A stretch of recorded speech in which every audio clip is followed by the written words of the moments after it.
Chuck Nye, the science guy. Chuck. Chuck Nye, the science guy. Chuck. Chuck Nye, the science guy. Chuck Nye, the science guy. Woo!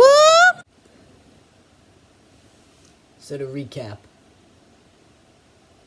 after the events of Chuck Nye 2, my career was in the toilet. The movie was completely panned. Critics hated it. Audiences hated it. My finances plummeted. My life was in the garbage. That is, until one man, an old friend in fact, came along and told me about a brand new scientific opportunity that could change my life. Come in. Hey Chuck, what's up?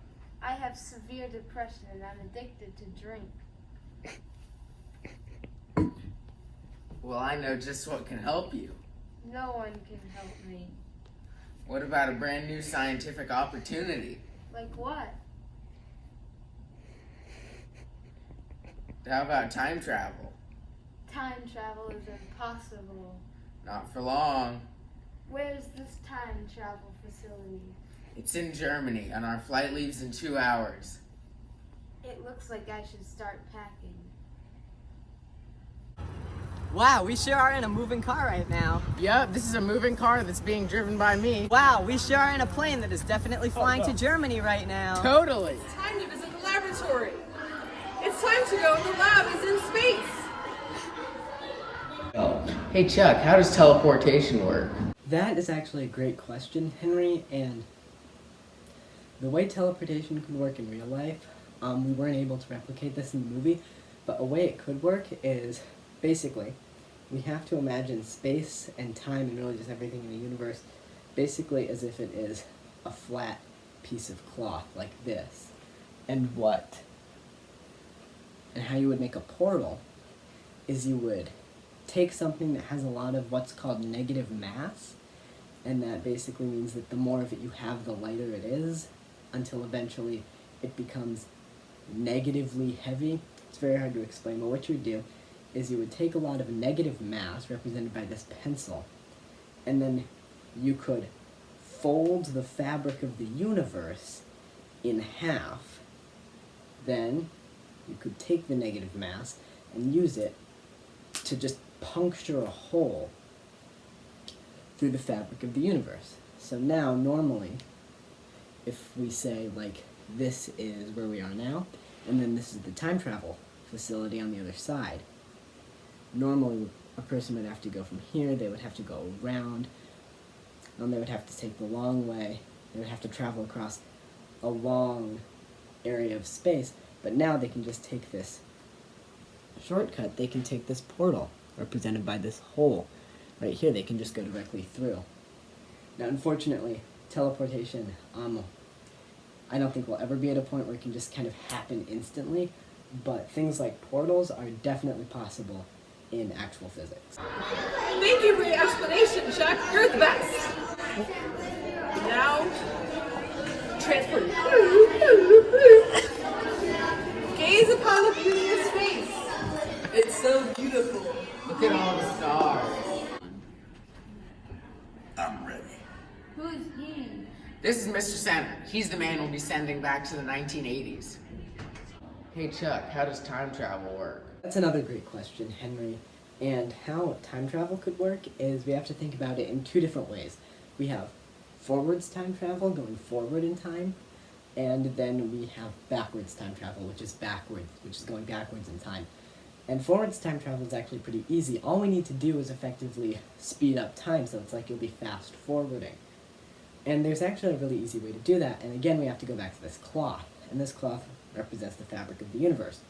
Now, things that have mass, things that weigh something, like in this case the pencil is going to weigh something instead of it weighing somehow less than nothing, like it did in our last analogy, it's going to weigh something. And as you can see here, the pencil is bending the cloth a little bit with its weight. It's weighing down on it. And a black hole is something so heavy that if I were to put it on this cloth, it would tear a hole through it. It would just break through it immediately. And because space and time are actually one thing, Einstein called it space-time. That means that if space is distorted, it has a hole ripped through it, time gets really weird as well. So if someone is very, very close to a black hole, what will happen is time will start to fast forward. They could be next to the black hole for like a minute and a half, go back to Earth, and it'll seem like 100 years have passed. Now backwards time travel is a little bit weird, and once again it involves black holes. So what you have to do is, black holes, pretty simple things, they're just holes in the fabric of the universe. So make a black hole. Now we have black hole. Black holes are kind of like wormholes, except they don't go two ways. So now I have the black hole, which is this hole right here. And now what you have to do is you have to create a wormhole, one end next to the black hole, and the other end far away from it. Now this is a little bit hard to do, so I'm not going to do it. But just imagine that next to this hole right here, there was another hole that led out to another end of the portal, somewhere very far away on the other side of the universe. And you don't need the cloth anymore. So what would happen is wormholes are a bit weird, so time inside of a wormhole is always consistent. It cannot be affected by things going on outside of it. So for backwards time travel, what you have to do is create a wormhole, put one end in a black hole, one end not next to a black hole. And because time is always consistent within the wormhole, what will happen is that depending on if you're going from Earth to the black hole, or from the black hole to Earth, you could either end up going backwards in time or forwards in time. And this only exists because of that paradox created by time being consistent when inside of the wormhole. The strange side effect of this is that backwards time travel is only possible up until the point that the time machine is created. So you cannot go back to before the time machine was created. So again, the stuff that's happening in our movie, just like instant teleportation, is scientifically impossible, but that doesn't mean it isn't cool to think.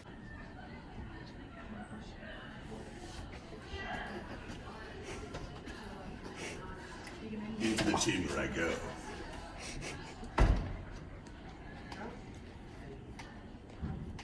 On three, everyone pull their levers. 3, 2, 1. Electrocution sounds.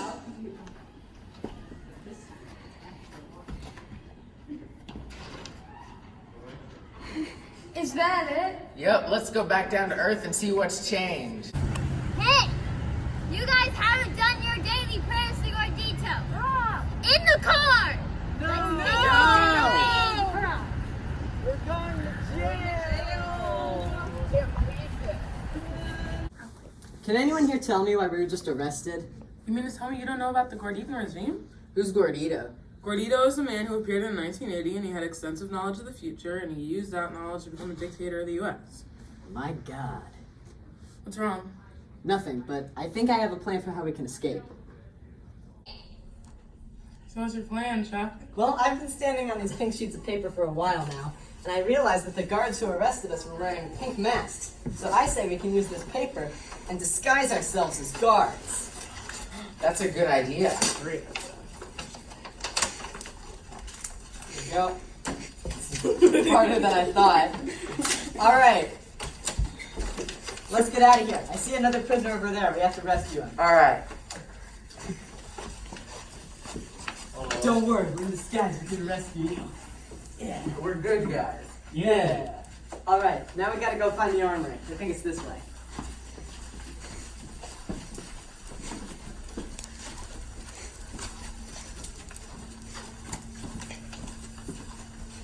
I wonder what kind of guns they have in there. Probably really big and really small ones. Ooh. Okay. Let's find ourselves. Unfortunately, as we escaped from the prison,